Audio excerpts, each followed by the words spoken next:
Frontiers and Pioneers, in association with Sempra LNG.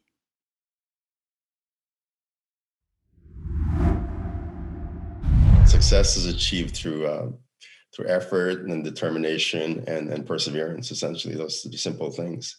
You can't give up on your vision, and you just gotta have to keep working through it, through thick and thin. Hello and welcome to LNG TV. I'm Ali Vance, and as always, I'm joined by industry expert Will Dawson for the latest episode of Frontiers and Pioneers. And Will, who have we got as today's guest? We are honoured to welcome Bobby Quintos, a decorated military veteran with over 30 years energy projects and operational experience, spanning upstream through to downstream. Having held senior leadership positions with BP in the US, Asia and Middle East, he is the founder and managing director of Delta Offshore Energy, the developer of a pioneering LNG-to-Power project in the Bac Lieu, southern Vietnam. Well, Bobby, thank you so much for joining us. There you are. Thank you for coming on LNG TV. Yes, hi, greetings from Houston. Bobby, lots to discuss. But first of all, let us start with Delta Offshore Energy. You're developing Vietnam's first LNG-to-Power project, and I understand to be the first 100% privately financed energy project in the country. Last year, we understand that there was lots of positive progress made. It would be great for you to give us an update to the project and where you're at, and hopefully when you'll be able to achieve an FID. Yes, thank you for that. So, as you know, we are developing a 3.2 gigawatt onshore power plant with an LNG terminal offshore, off the province of Bac Lieu in the Mekong Delta. We have a very good team led by co-founder Ian Won in Hanoi, and they're leading the negotiations right now for the power purchase agreement with EVN. EVN is the national utility company of the Vietnam government. So we've had several meetings. We started the negotiation process in December, and we're hoping that it should all conclude with a signed PPA by at the latest at April this year. At the same time, we've also run an RFP, request for proposal, for a gas sales agreement tender for LNG supply. We sent that out on September last year during Gas Tech. And we went from 40 interested parties to 29 non-binding bids, and now we're down to our final handful of about six or seven LNG suppliers that are now working on their firm bids, their binding bids. We're hoping to conclude that also along with the PPA around the same time, because as you know, it has to be back to back. We have to have the LNG supply backed by the power purchase agreement. So having said that, we've done a lot of the engineering already. We have a large consortium of Bechtel for the onshore EPC. We're using GE gas-powered turbines, the 9HA.02s. We have Stena designing our LNG terminal, and we have McDermott doing our offshore feed. McDermott will also be doing all the execution for the offshore installation of the LNG terminal in 2023. We have JP Morgan as our mandated lead arranger, and we are now working towards FID by the end of this year. Our COD date will be 2024. We'll do one block at a time, one phase at a time. So 750, 750, 750. Altogether, all 4 gas turbines, which should be online by the end of 2024 or early 2025. And in terms of Vietnam, Bobby, just more generally, how important is LNG to the country, and likewise, how important is Vietnam to the LNG industry? Well, everybody's focusing on Vietnam because it is a high growth and a high potential country. It's got one of the fastest growing GDPs in the region. It's a very stable country compared to some of their neighbors. And it does have a very young population. So currently, many of their power plants are fed from offshore gas reserves. A lot of these gas reserves are actually reaching the end of their commercial lives, which is a big problem for them. If they don't do any more drilling offshore, then it'll be stranded. So having an LNG terminal gives them the option of bringing in natural gas from other parts of the world where they're not beholden to the offshore gas fields. There's a big reason why they're not drilling offshore. It's a big geopolitical reason with the Chinese incursions in the South China Sea. Because of that, a lot of the oil majors have left the area because nobody wants to drill in contested waters. So as far as answering your questions about how important is the LNG terminal to Vietnam, it's very, very important. They have no other option but to bring in LNG if there's not going to be any offshore gas drilling for them. And as you say, clearly it's a growth market. There are other projects in different stages of development in the country. What do you see as the key factors to being successful in the region? For our project, one of the key factors is we are an independent power producer. We will be an IPP. We will be a privately owned company operating in Vietnam. This is all brought about because of what's called the new investment law in the region that was implemented around 2015 by the government. This was written to encourage foreign direct investment into the country and to streamline and make their electricity generation more optimized and more efficient. And in terms of developing the project and developing Delta Offshore Energy as a company, I imagine it's incredibly important to build a strong shared vision and build a strong network of partners that you've already alluded to. How have you done that, and how important is that for your future success, do you believe? Partially it was at the request of the Vietnamese government. When we started about 2 years ago, I want to point out that the Power Development Plan Revision 7 actually had the 3.2 gigawatt facility in Bac Lieu as a coal-fired power plant. Now, because of climate change and the move away from dirty fuel, they switched it over to natural gas. That was one caveat. The other one was that they wanted to bring in American investors into the country. They really like the Americans, and they want to use the American influence to counterbalance the Chinese influence in the region. So because of that, we used our leverage with American companies like the Bechtels and McDermott's that I mentioned and the GEs through my past relationships when I was working with them with BP. So it was easy enough to pick up the phone and convince them that this is a good idea and that Vietnam is a fast growth country. So that's how we basically built out the consortium for this project.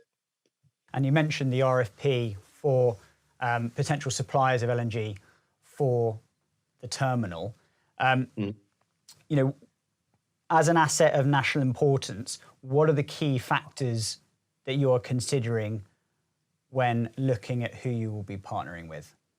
So this is a 25-year PPA, so it's long-term. The market is very short-sighted. They like spot markets. They like fluctuations, and it's not the way to run a business if it's going to be there for the 25 years.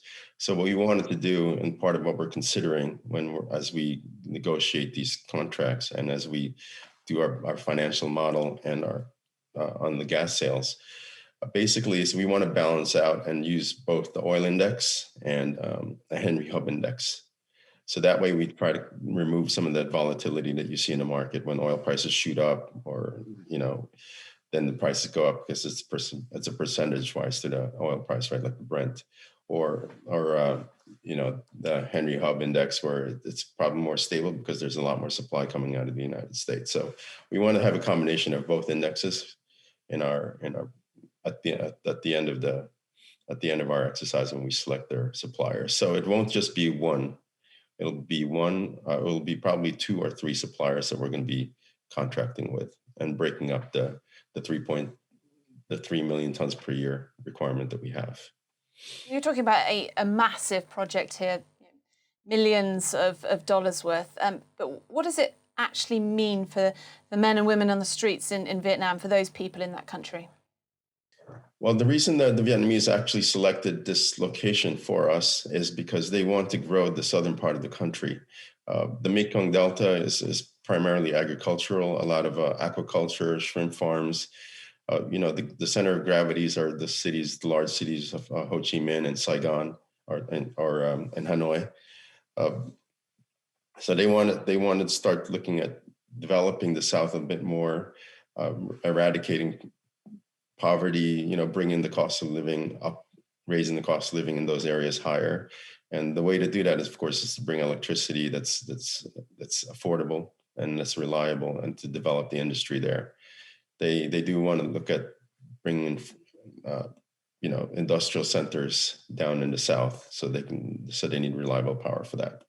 And with the unlocking of emerging markets being of critical importance to the broader and global natural gas and LNG industries, and of course, indeed, for potentially the emerging markets themselves, do you see other emerging markets similar to Vietnam that you would view as kind of key markets moving forward? Yes, actually, there's a lot of countries right now watching us. I've been getting pinged quite a bit from my relationships in different countries. Vietnam is very unique because of their government, because they are a communist government and a one-party government. They can make decisions faster versus Indonesia, for example, or the Philippines, both places where we've looked at different projects. So because of that, we've been more successful in Vietnam than elsewhere. However, there is a large demand for electricity in the region. It's been identified by the United Nations as Southeast Asia as probably the fastest growing sector in the globe, population-wise. Again, the same reasons as Vietnam. They're very young population and very fast growth. So I can see a lot of this being trying to replicate in different parts of Southeast Asia. Indonesia particularly is very interested because of the archipelagic type of conditions where it's easier to do LNG through transportation by LNG. More broadly, the conversation at the moment is around the energy transition. I think that conversation has been heightened and accelerated by the pandemic. As someone with an interest not only in gas and LNG, but also renewable energy sources, what do you see as the major opportunities and sort of potential obstacles for the industry in making further progress? Probably infrastructure, the lack of regasification infrastructure. Those are one of the things that we're trying to resolve there. There's obviously a lot of liquefaction. And most of it is going through mature markets like Europe, for instance, and Japan, Korea, China. The lack of infrastructure in the Southeast Asia region is probably one of the challenges that everybody has to consider when trying to enter that market. So that's that's part of the reason we went into Vietnam, is because we identified that they do need an LNG terminal there in order to import it. Right? So. Building an LNG terminal is not an easy feat, especially where we are, where it's a very shallow water. However, if anybody's trying to get into that segment in the Southeast Asia, that is the number one challenge for them. Bobby, I'd like to now touch on your thoughts on leadership and career development. What do you think what are the most important leadership lessons that you've learned throughout your career, or perhaps valuable advice that you've received? It sounds cliche, but failure is probably the best teacher.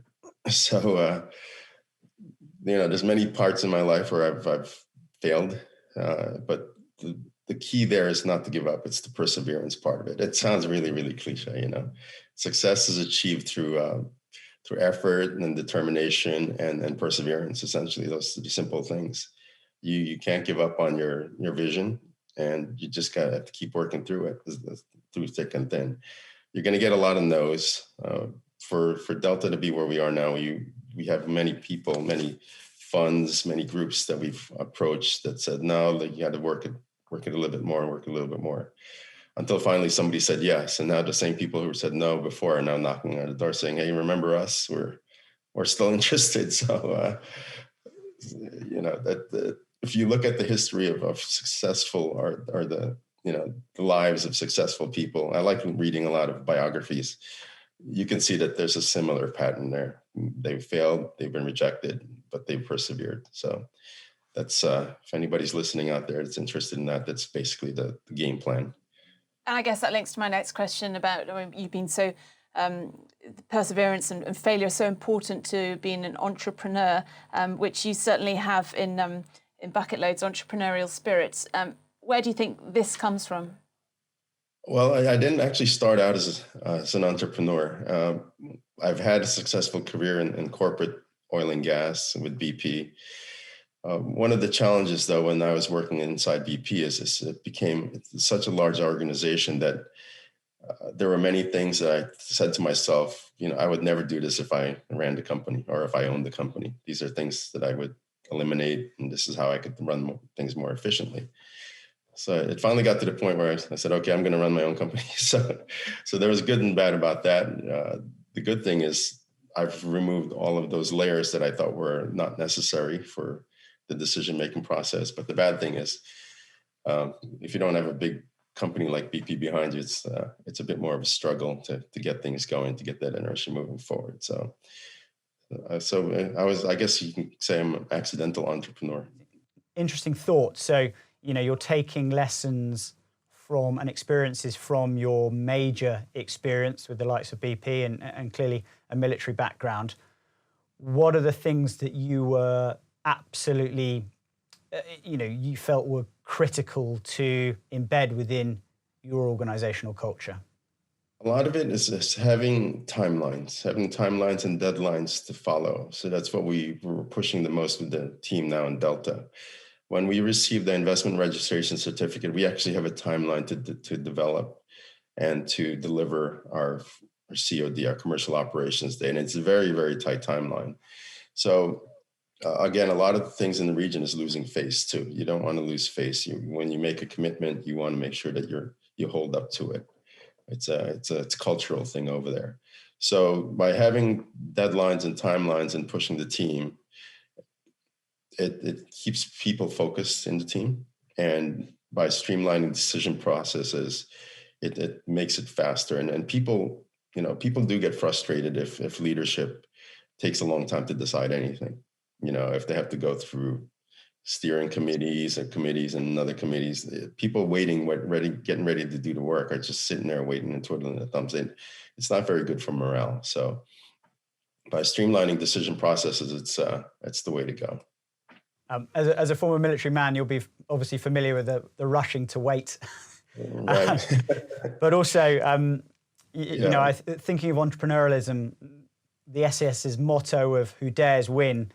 Does that mean anything to you personally? And are there any other sort of mottos that you think of as so you reflect on?